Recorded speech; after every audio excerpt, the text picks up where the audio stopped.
Welcome to Al Hadi Foundation School.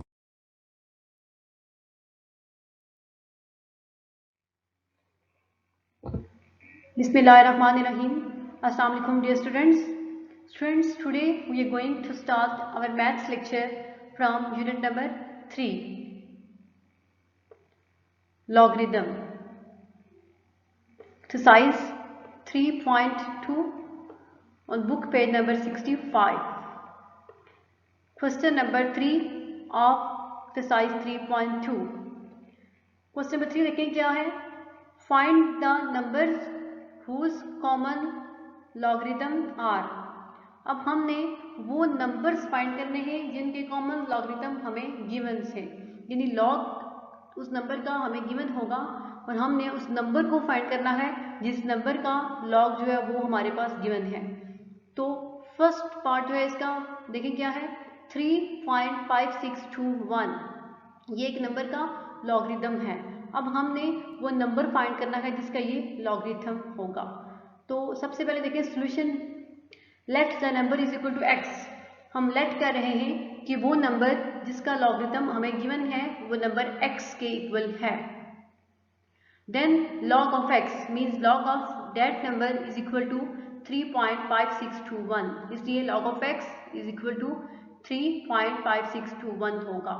यहाँ पे here फैक्टरिस्टिक is equal to 3 क्योंकि decimal point के लेफ्ट साइड पे जो नंबर होता है वो क्या होते हैं, किसी भी नंबर के लॉगरिथम की कैरेक्टरिस्टिक होती है. तो यहाँ पे जो डेसिमल पॉइंट के लेफ्ट साइड पे नंबर है वो है 3.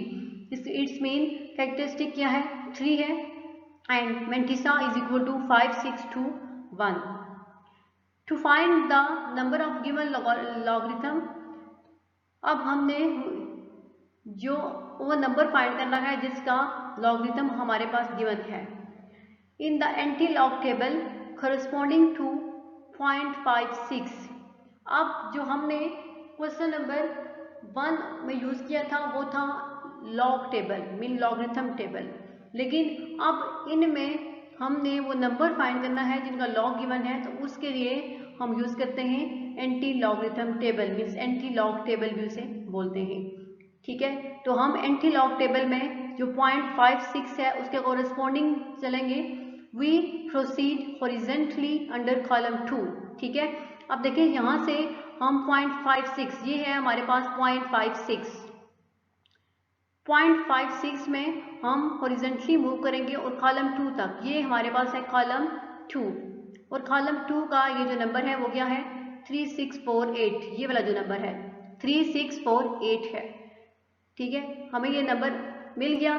Then we proceed ahead and find in the mean difference column under 1. अब यहाँ पे देखिए 56 था, उसके बाद 2 था जिसके कॉलम में हम देख चुके हैं और हमें वो नंबर मिल चुका है 3648. नेक्स्ट अब हम मीन डिफरेंस कॉलम में उसके मीन डिफरेंस कॉलम में जाएंगे और 1 के कॉलम में चेक करेंगे कि कौन सा नंबर है.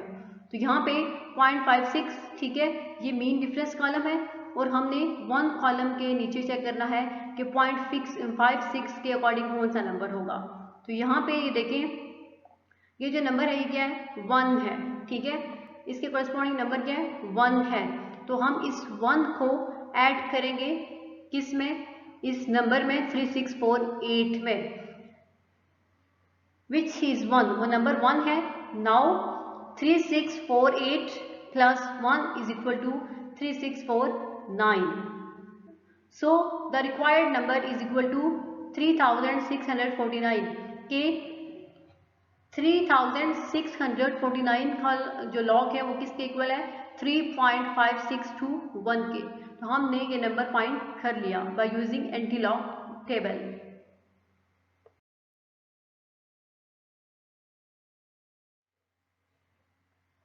Next question number 3 part 2. Part 2 में देखें हमारे पास क्या गिवन है 1.7427. तो हमने इस ठीक है ये जो लॉगरिथम है एक नंबर का वो हमने नंबर फाइंड करना होगा. तो सॉल्यूशन देखिए सबसे पहले same method as part 1. Let the number is equal to x. हमने लेट कर दिया है कि वो नंबर जिसका लॉग हमारे पास गिवन है वो नंबर x है। Then log of x is equal to 1 bar 0.7427, ठीक है।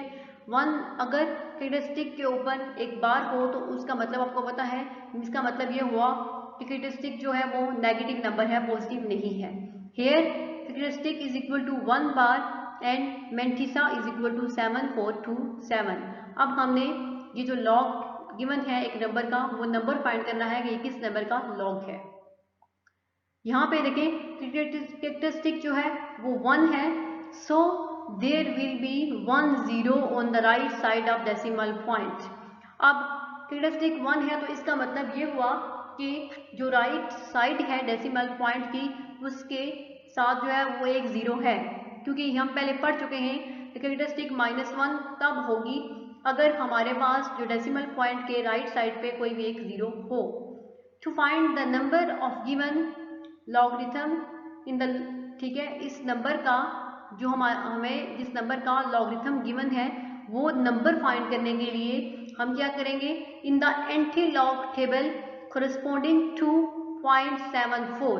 अब यहाँ पे ये फर्स्ट जो नंबर है वो क्या है 74 है, तो इसलिए हम एंटी लॉग टेबल में 0.74 के कोरिस्पोंडिंग जो है वो हॉरिजॉन्टली प्रोसीड करेंगे कॉलम 2 तक। तो देखिए अब 0.74 जो है वो लॉग टेबल में किधर है, तो ये है हमारे पास 0.74, ठीक है। इस 0.74 पे के कोरिस्पोंडिंग हम जो है हॉरिजॉन्टली मूव करेंगे तो किसके आएगा, नेक्स्ट नंबर है 2, तो 2 के कोरिस्पोंडिंग हमारे पास कौन सा नंबर होगा, ये है 2। तो नंबर क्या है 5521, ठीक है, एंड फाइंड द नंबर 5521, ये नंबर हमने यहाँ से फाइंड कर लिया। Then we proceed ahead and find in mean difference column under 7। अब हम आगे मूव करेंगे और मीन डिफरेंस कॉलम में, ठीक है, 7 कॉलम के करस्पॉन्डिंग चेक करेंगे कि हमारे पास कौन सा डिजिट है। तो यहाँ पे देखें 1 2 3 4 5 6 और ये 7 है, ठीक है। तो अब 7 के करस्पॉन्डिंग जो नंबर है वो क्या, कौन सा नंबर है 9। तो अब हम 5521 में ऐड करेंगे 9 को। जब हम 5521 में 9 को ऐड करेंगे तो आंसर क्या आएगा 5530। यहाँ पे कैरेक्टरिस्टिक जो है वो 1 बार थी, therefore there are 4 digits in the number, इसलिए क्या है कैरेक्टरिस्टिक 1 बार है तो यहाँ पे जस्ट 4 डिजिट ही होंगे, क्योंकि 1 बार का मीनिंग ये हुआ कि डेसिमल पॉइंट के राइट साइड पे 0 होगा, ठीक है, इसलिए वो नंबर क्या है 0.5530। इसको हम 0.5530 भी लिख सकते हैं। तो 0.5530 का लॉग जो है वो किसके इक्वल है 1 बार 0.7427। तो ये हमने वो नंबर फाइंड कर लिया।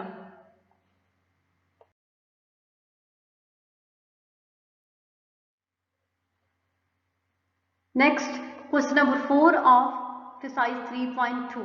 तो क्वेश्चन नंबर 4 देखिए क्या है, what replacement for the unknown in each of the following will make the statement true.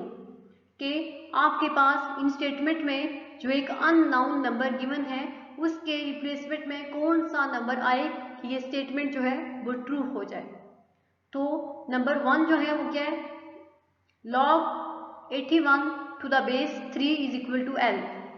log of 81 to the base 3 is equal to L। तो अब हम इसका सोल्यूशन फाइंड करेंगे। हमने L की सिंपली वैल्यू फाइंड करनी है, ठीक है, कि L की वैल्यू क्या हो कि ये स्टेटमेंट जो है वो हमारे पास ट्रू हो जाए। तो देखिए log 81 to the base 3 is equal to L। अब हम ये जो है वो इसकी कौन सी फॉर्म है, लॉगरिथम फॉर्म है, तो अब हम इसको एक्सपोनेंशियल फॉर्म में कन्वर्ट करेंगे। अब एक्सपोनेंशियल फॉर्म में कन्वर्ट करेंगे, ठीक है, 3 raised to power L is equal to 81 होगा। फिर नेक्स्ट स्टेप में अब हम 81 को एक्सपोनेंशियल फॉर्म में लिखेंगे, तो 81 की एक्सपोनेंशियल फॉर्म क्या होगी 3 रेज़्ड टू पावर 4। अब यहाँ पे ये देखिए ये 3 और 3 ये सेम है तो हम इनको नहीं लिखेंगे क्योंकि 3 के इक्वल है, ओके। तो अब हम देखेंगे कि L किसके इक्वल है, दोनों की पावर्स किसके इक्वल है, तो L जो है वो किसके इक्वल है 4 के। तो यहाँ से हमने L की वैल्यू फाइंड की है, L इज इक्वल टू 4। तो ये आपका रिक्वायर्ड आंसर होगा। यानी स्टेटमेंट कब ट्रू होगी, अगर log 81 to the base 3 is equal to 4 हो तो ये स्टेटमेंट ट्रू होती है।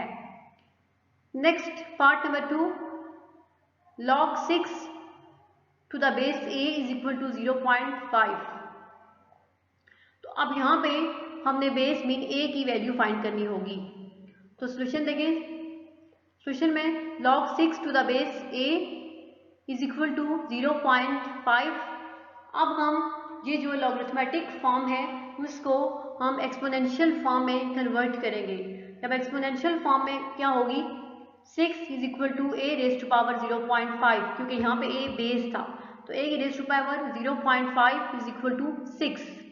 अब ये हमारे पास जो है वो डेसिमल फ्रैक्शन थी, हमने इसको कॉमन फ्रैक्शन में चेंज किया है। तो 5/10 डेसिमल पॉइंट रिमूव करके तो इसको कॉमन फ्रैक्शन में चेंज किया है। तो 6 is equal to a raise to power 5/10। Most इसको हमने सिंप्लीफाई किया है तो 6 is equal to a raise to power 1/2 होगा। अब नेक्स्ट स्टेप में क्या करेंगे, taking square on both sides. हम ठीक है इस टर्म के दोनों साइड्स पे स्क्वायर ले लेंगे। जब दोनों साइड्स पे स्क्वायर लेंगे तो क्या होगा, 6 square is equal to a raise to power 1/2 whole power 2। अब नेक्स्ट स्टेप पे देखें, 6 स्क्वायर किसके इक्वल होगा, 36 के। और यहाँ पे जब हम 2 को मल्टीप्लाई करेंगे 1/2 के साथ, 2 और 1/2 कैंसिल हो जाएंगे तो a रेज टू पावर 1 होगा। a is equal to 6। तो यहाँ से a की जो वैल्यू आएगी वो क्या होगी, 6 होगी। a की वैल्यू क्या होगी, 6। तो हमने a की वैल्यू फाइंड कर ली। तो अगर हम इस स्टेटमेंट में क्या करें, log 6 to the base 36 is equal to 0.5 लगाएं तो ये स्टेटमेंट ट्रू होती है। Next third part, log n to the base 5 is equal to 2। तो अब यहाँ पे हमने n की वैल्यू फाइंड करनी होगी क्योंकि n हमारे पास अननोन नंबर है। तो सॉल्यूशन देखें, log of n to the base 5 is equal to 2। तो अब इसकी भी लॉगरिथमेटिक जो फॉर्म है उसको हम एक्सपोनेंशियल फॉर्म में कन्वर्ट करेंगे। तो एक्सपोनेंशियल फॉर्म क्या होगी, n is equal to 5 raise to power 2।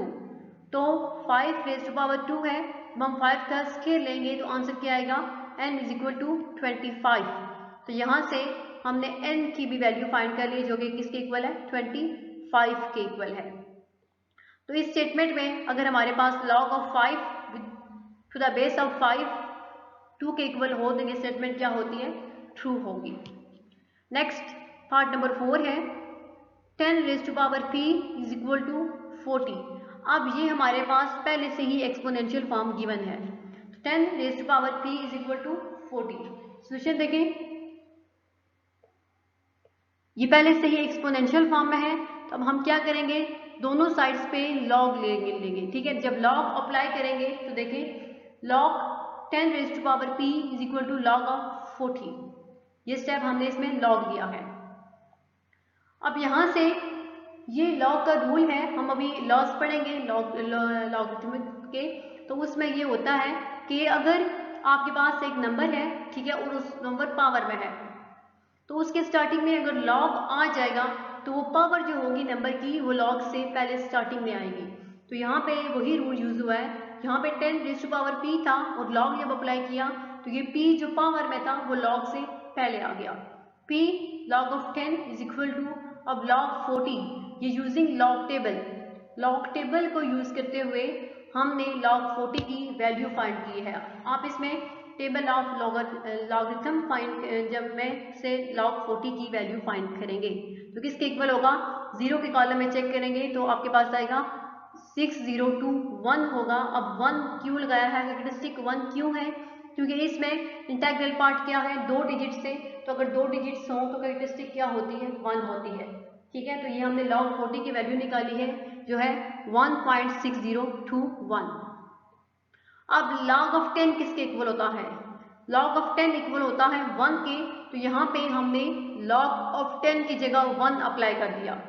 ठीक है। अब P 1 से मल्टीप्लाई हो गया, आंसर क्या आएगा? P is equal to 1.6021। तो P की वैल्यू किसके इक्वल आएगी? 1.6021 के। तो अगर हमारे पास यहाँ पे 10 रेज़्ड टू पावर 1.6021 हो तो वो किसके इक्वल आएगी? 40 के। ठीक है, ये हमने इन सब जो अननाउन नंबर्स थे उनकी वैल्यूज जो है वो फाइंड कर ली। तो आज वाले लेक्चर में हमने एक्सरसाइज 3.2 के क्वेश्चन नंबर 3 और 4 जो है वो सॉल्व किए हैं। नेक्स्ट इंशाल्लाह हम जो है क्वेश्चन नंबर 5 और 6 सॉल्व करेंगे। अल्लाह हाफिज़।